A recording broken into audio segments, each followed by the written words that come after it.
Hello friends, Pushpa Hooda Hindi tutorials में आप सबका स्वागत है। आज का जो हमारा टॉपिक है बहुत इम्पोर्टेंट टॉपिक है, वो है रस। काव्य में इसका बहुत अधिक महत्वपूर्ण है, इसके बिना काव्य अधूरा है और किसी भी कंपटीशन के लिए विशेष महत्वपूर्ण है और साथ साथ बोर्ड क्लासेस के लिए भी ये बहुत ज़रूरी है। तो काव्य में अगर रस नहीं है तो काव्य अधूरा है। पिछली वीडियो में मैंने काव्य में आपको जो रस समझाया था, पिछली वीडियो आपने देखी होगी, तो उसमें मैंने रस के 9 भेद बताए थे और स्थायी भाव, रस और उसके स्थायी भाव बताए थे 9। और 10वां और 11वां जो मैंने बताया था कि ये नवरस से अलग माने जाते हैं। एक होता है वात्सल्य रस और दूसरा होता है भक्ति रस। जो वात्सल्य रस है वो होता है किसी बच्चे के प्रति प्रेम होना, और भक्ति रस जो होता है वो होता है गुरु या ईश्वर के प्रति श्रद्धा भाव होना।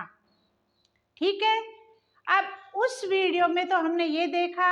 अब हमारी जो आज की वीडियो है, आज की जो क्लास है, इस क्लास में हम कराएंगे रस के अंग, जिसे मिलाकर के रस पूर्ण बनता है। यानी रस के अंग होते विभाव, अनुभाव, संचारी भाव और स्थायी भाव। भाव, विभाव, अनुभाव और संचारी भाव और स्थायी भाव से चारों सामग्री है।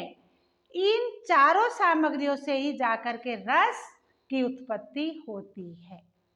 ठीक है, अब जो रस है, सबसे पहले हम लेते हैं स्थायी भाव।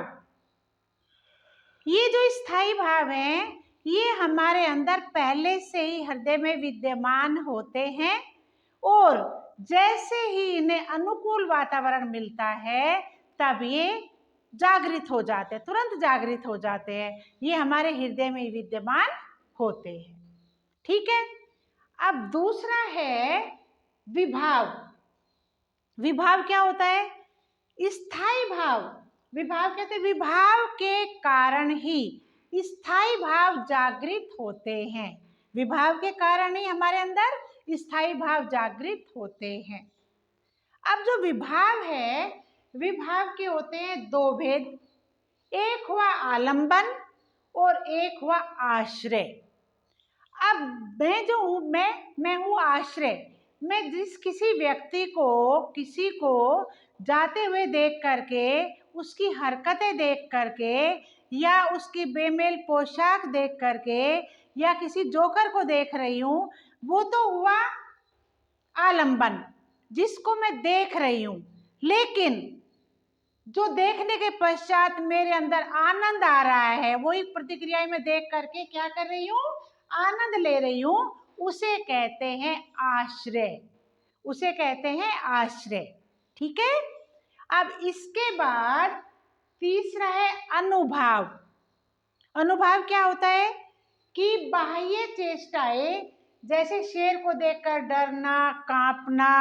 क्या होता है कि अगर मैंने कोई डरावनी चीज देखी और मैं जा रही हूँ, तो जाते जाते मेरे सामने कोई डरावनी चीज आ रही है, तो उसको देख करके मैं क्या हो रही हूँ, मैं घबरा रही हूँ, मैं सकपका गई हूँ। तो मेरी जो बाह्य चेष्टाएं हैं वो होती है अनुभाव। ये नहीं कि मौसम के अनुसार कंपन हो रहा है, ठंड हो रही है, वो नहीं। जो अचानक हम एक्टिविटी करते हैं, किसी चीज को देख करके जो हमें अनुभव होता है और उसके बाद जो हमारी प्रतिक्रियाएं होती है, उसको कहा जाता है अनुभाव। ठीक है, इसके बाद है संचारी भाव। स्थायी भावों के साथ साथ जब मन में मनोभाव प्रकट होते हैं, मन के भाव प्रकट होते हैं और पानी के बुलबुले की तरह वे उठते रहते हैं और वे फिर समाप्त होते रहते हैं। संचार होता है और फिर वो समाप्त हो जाता है। तो वो क्या होता है? वो होता है संचारी भाव। ठीक है, ये मन में जो हमारे पहले से स्थायी होते हैं, मौका मिलते जागृत हो जाते हैं, वो होते हैं स्थायी भाव। विभाव, विभाव के कारण ही स्थायी भाव जागृत होते हैं। अब विभाव के भी दो भेद होते हैं, एक होता है आलंबन और एक होता है आश्रय। जो आलंबन है, जिस व्यक्ति या वस्तु के प्रति हम प्रति या प्रेम जागृत होता है, जैसे किसी को जाते हुए जोकर, किसी को बेमेल पोशाक पहने हुए देख रहे हैं, जाते हुए देख रहे हैं, या फिर क्या करें, किसी जोकर को हमने देख लिया है, या कोई ऐसी एक्टिविटी करता हुआ हमारे सामने जा रहा है, तो जब हम वो देख रहे हैं ना, वो तो हुआ आलंबन। और जो देखने वाला यानी मैं, अगर मैं हूं तो मैं देखने वाला हूं, जो देखने के पश्चात आनंद ले रहा है उसकी पोशाक का, उसकी एक्टिविटी का, जोकर आदि को देख करके, बंदर की हरकतें देख करके जो मेरे अंदर आ रहे हैं भाव, वो है अनुभाव। ठीक है, वो हुआ अनुभाव। इसके बाद चौथा है संचारी भाव। संचारी भाव क्या होता है?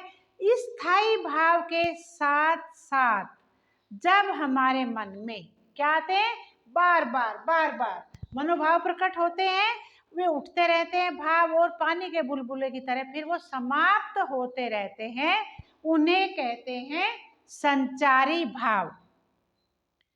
तो मेरे विचार से आज की क्लास में आपको जरूर समझ आया होगा, ये क्लियर हो चुका होगा। अगली क्लास फिर लेते हैं कल, तब के लिए आपका धन्यवाद।